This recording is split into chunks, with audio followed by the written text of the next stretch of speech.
Okay, so David has given in broad brush terms the idea of what a mixed system will be, and as he says, it's a slightly complicated proposition. There are lots of individual components that go together to make up the whole.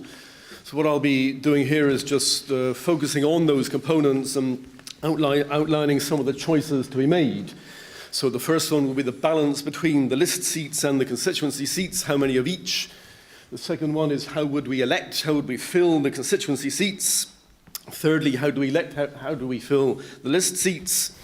And then there are some other aspects which are maybe slightly technical, but I'll elaborate those when we come to it. So firstly, the balance between constituency seats and list seats. How many of each should there be? Well, usually the ratio is roughly 1-to-1, and that's the situation in Germany. In Germany, there are 299 constituency seats, 299 list seats.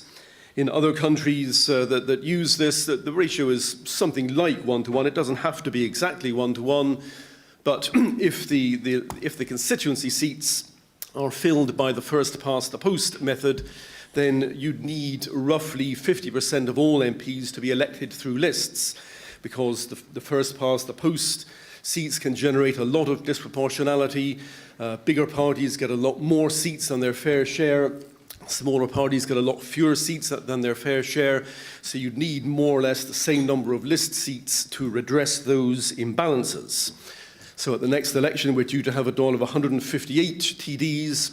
So that would suggest something like 79 to be elected from single-member constituencies, 79 from list seats.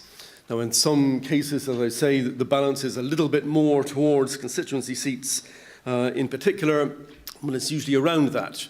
Now, as I'll elaborate in a moment, and as was raised earlier, maybe the constituency seats don't have to be filled by first past the post. Maybe they could be filled by some more proportional method. And if that were done, then we would not need quite so many list seats, because the imbalances arising in the constituencies would not be quite so large. So if there was some version of PR used to fill the constituency seats, and that does get a bit complicated, but if that were done, then the proportion of list seats could be lower. So the German system anyway is the sort of basic model here. Prototype, and the ratio there is something like 1-to-1. So that's the balance between the two, and then we've got the question, how do we fill the constituency seats, how do we fill the list seats? How should the constituency seats be filled? Well, I'll divide this into two. First, simple, straightforward methods, and then secondly, more complex schemes. So the simple, straightforward method, well, in actual MMP systems, mixed member proportional systems, this is nearly always done by first past the post. That's the way it is in Germany, in New Zealand, in Scotland, in Wales.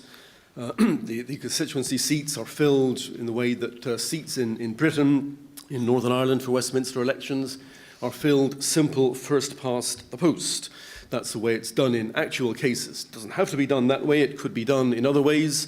For example, we could keep single-member constituencies, but elect the MPs, the TDs, instead by the alternative vote. That's the system that we mentioned at the previous weekend on this. That's the way in which we elect the president. That's the way in which we fill by-elections.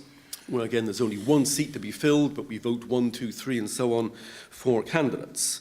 But in practice, the alternative vote tends to deliver pretty similar outcomes to first past the post. In particular, that the level of proportionality is really no better using the alternative vote than it is using first past the post. So both of those ways of electing constituency TDs are pretty simple, pretty straightforward. Everyone could figure out what's going on. And as I said before, this would need roughly the same number of list seats as we've got of constituency seats. So we'd need something like 79 list seats alongside 79 constituency seats to ensure a reasonable degree of overall popularity. Maybe it could be 90, 70, something like that, but the balance would have to be fairly close. So those are the simple ways of filling the constituency seats, and the ways in which, particularly first past the post, the way in which in practice it's always done under the MMP systems actually working in the world. But we could rack our brains and come up with more ingenious and complex schemes. So another alternative would be to have the constituency seats filled by some kind of PR system. That could be a list PR system of the sort that we were told about at the previous weekend, or even by the current system, PRSTV. And if the constituency seats were being filled by proportional representation, then the number of list seats we would need to iron out discrepancies would be smaller, because there wouldn't be such big discrepancies. So the proportion of list seats could be smaller. So, for example, we could imagine a scheme where 158 TDs were elected. 120 of them could be elected by PRSTV, maybe in 24 5-seat constituencies, and then there would be a 38-member national list constituency. So that would be an alternative way of doing this, because the 120 TDs would be elected by a form of PR. We wouldn't need such a big number of list seats to guarantee overall proportionality. There are a couple of complications there. One would be the ballot paper design. You've seen in the briefing documents, and we saw last week, an actual German ballot paper, an actual New Zealand ballot paper, which is pretty simple and straightforward. There's two lists, or two sections to it. On one side, you make a cross to elect your local constituency MP. On the other side, you put a cross for the party you want to vote for. That's pretty easy. Now, if there was one section dealing with electing 5 TDs by PRSTV and another section to pick a list party, then the ballot paper would look pretty complicated. Maybe there'd have to be 2 separate ballot papers. Would this be... I'll deal with questions later, Arch. Would this be an ingenious scheme, or would it be really a bit of a kind of dog's breakfast of a ballot paper? So that's one potential complication. Then another one relates to the sort of personal mandate that individuals are given under PRSTV. That if, say, a party ran 3 candidates in one of these 5-member constituencies, and 2 of them were elected from the 5-member constituency, and then the third one, having been rejected there, got elected anyway by the list, then there could be legitimacy problems. The voters might say, well, we explicitly had a choice, we explicitly voted that person out. We're not too pleased that they're elected via the list. And that would be particularly the case if being a list TD was somehow perceived as a better deal than being a constituency TD. If the list TD, for example, didn't have any constituency duties and could spend all their time being, as David put it, a philosopher king, that might cause particular resentment. So more complex schemes are possible, but there would be things to think about if that were to be seriously contemplated for implementation. So that's how we might fill the constituency seats. How about filling the list seats? Well, in practice, that's nearly always done through closed lists. So in Germany, New Zealand, Scotland and Wales, as David Farrell's outlined, the parties put forward closed lists, and if the party is entitled to whatever it might be, 25 seats from the lists, then it's the top 25 names on the list who get those seats.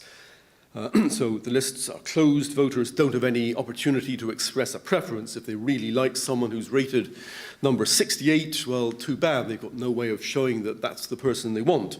If someone is placed at number 3, who's extremely unpopular, the voters don't want them, well, again, there's no way for them to express that. So as Charlie Flanagan alluded to earlier, that means that now candidate selection within the parties becomes a really key battleground. And I think that's a general point, that under PRSTV, people see candidates of the one party competing with each other for votes, but in fact that kind of competition within parties is inherent in the whole political process, and if it doesn't emerge in an election in a way that just transfers it to another stage, namely the candidate selection stage.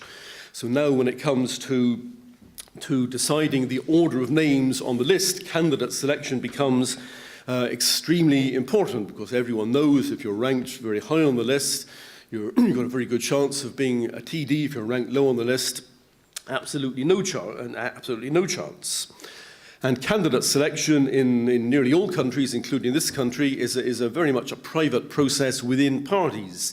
Every party decides entirely for itself how to pick its candidates. And that would no doubt continue to be the case.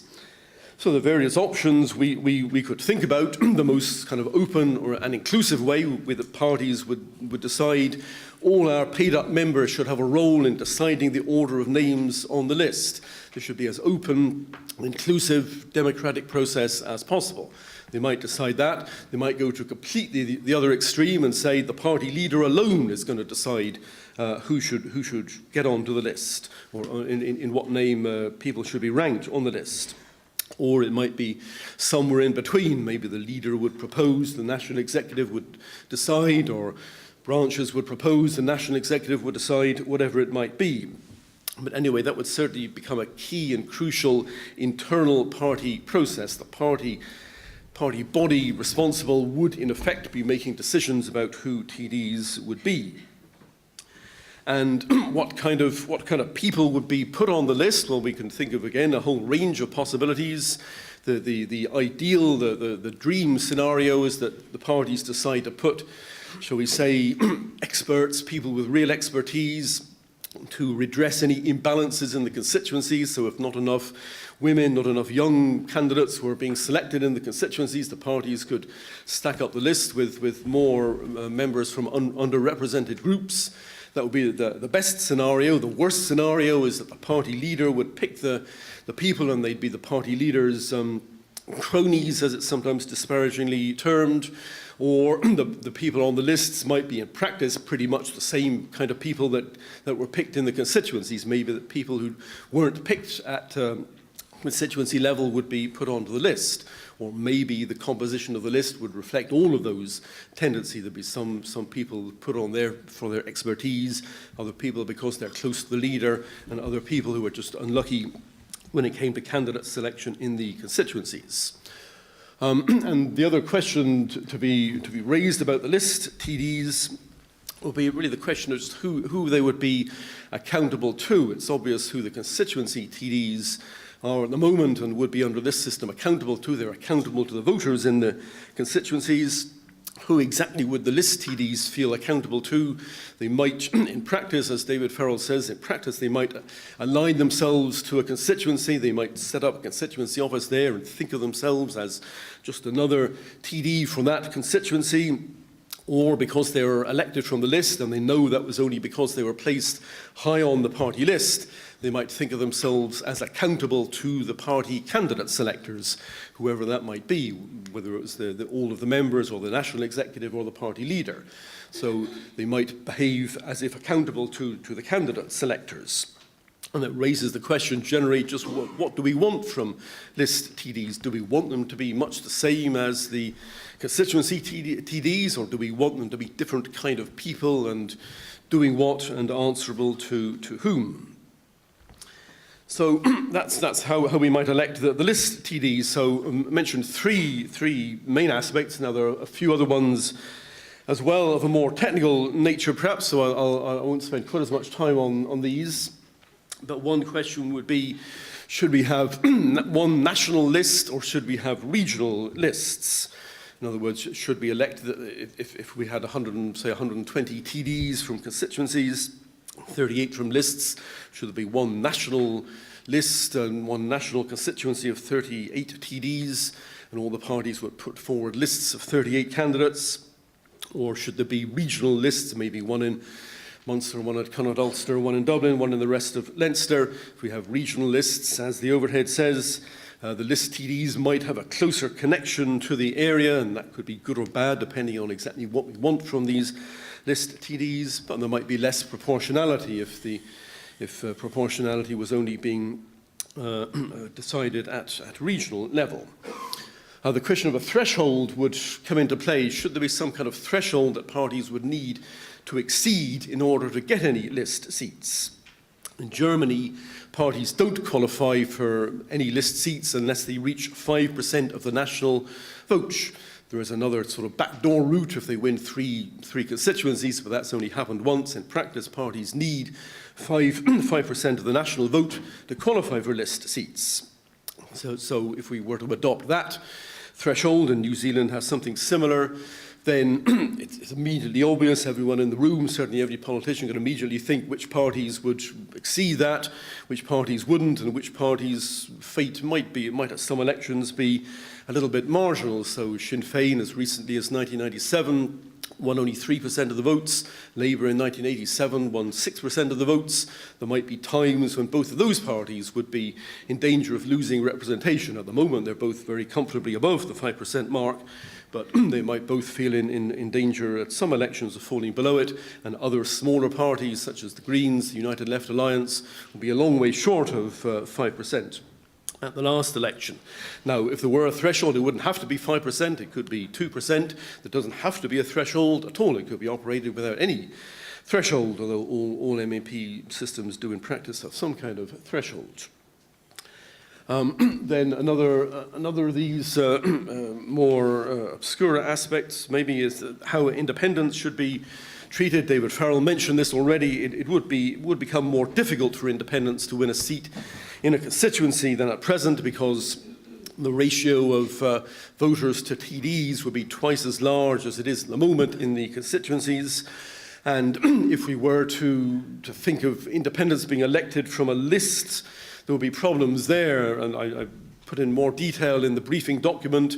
We could imagine ideas like a party of independents running in the list section, but that gets a bit complicated, and a voter in Clare might vote for the party of independents, and the result might be that someone based in Donegal was elected, and the voter in Clare might not really feel particularly represented by that. So that's something else to think about, but it does seem that whatever device is chosen will be harder than at present for independents to be elected. Then we've got this idea of overhang seats or surplus seats, which is really getting a bit complicated. But this happens, as David Farrell said, because parties might win more constituency seats than they were entitled to overall. So one simulation I've seen of the last election is that Fine Gael would have won 71 seats in constituencies. It was only entitled to 60 seats overall, so it would not have won any list seats whatsoever. Even the number one name on the Fine Gael list would not have been elected. And if the German practice were adopted, then the size of the Dáil would have had to be increased by 11 to accommodate that. So it's a kind of technical and complicated thing, but there's no absolutely satisfactory way of dealing with that. Then getting on to a couple more, finally, rather arcane aspects, but this is something that emerged only after MMP was used in a variety of settings. MMP, it turns out, is the easiest of all electoral systems to manipulate, to give rather kind of false results, because parties can run decoy parties or fake lists. This has happened in such places as Italy, Albania, Lesotho. I won't go into all the complexities. I'll just give one example. In Albania, what the parties did was they ran their constituency candidates as independents. Everyone knew in the constituency that person is really the candidate of the PSK party or whatever. That candidate is really a PSK person, but we're going to register them as an independent. And so then when the list seats were shared out, the PSK party could say, we haven't won any constituency seats. We need a good share of the list seats. And of course they did, because technically there hadn't been any PSK candidates elected from the constituencies. So that's a kind of trick or device, and there are other ones too, such as decoy parties. So this is a kind of problem that's really never arisen in either Germany or New Zealand, either because the parties don't know about it, or maybe because they fear that if they tried any tricks like this, the voters would punish them. However, in Italy, Albania, Lesotho, the voters didn't punish them. The voters thought the system is there to be exploited, so to speak, and if parties can do that, that seemed to be fine. So if there were to be a mixed system in this country, the question is, should there be some thought to legislation to try and prevent such strokes, or could the voters be relied on to punish any party that seemed to be trying to manipulate the system? So, okay, there are just a few of the detailed things we'd have to think about if there were to be a mixed system in this country. So having outlined those, I'll finish there. Thanks. Michael, thank you very much.